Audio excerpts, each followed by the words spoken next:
are here at the IBC to present the solutions we have developed to create a European network newsroom. It starts with this interface where we can see the content coming from all EBU members in Europe reporting live from the field. All of this is automatically translated into English and then sorted out and presented to the journalists. We have accumulated a lot of content over the past years.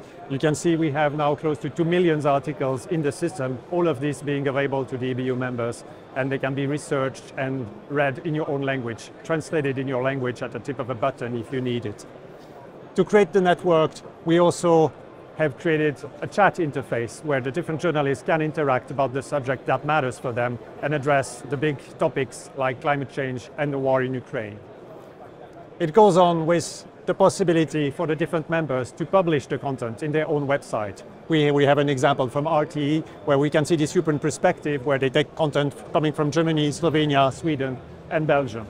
And the citizens can then listen to that content in their own language. So for example here, that video was published originally in French, but with the help of EuroVOX it was translated into English. And now I can go and I can play it directly here.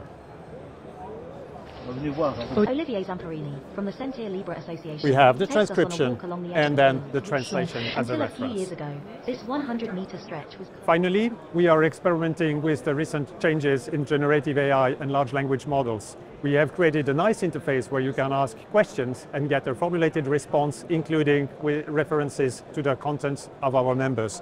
So for example, maybe you are interested in the recent changes of the iPhone 15 because you had no time to read about it because now you are about to prepare things for IBC, right? So you can just ask the question, we find the relevant content from these 2 million articles archive that we have here, and we formulate directly an answer for you on the spot. Now, let's go into the details of how EuroVOX is providing those nice translation capabilities that we need for such a hub.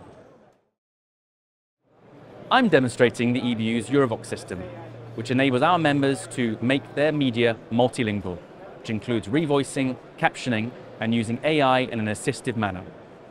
So let me just show you a quick demonstration of how we transcribe, translate, and revoice media.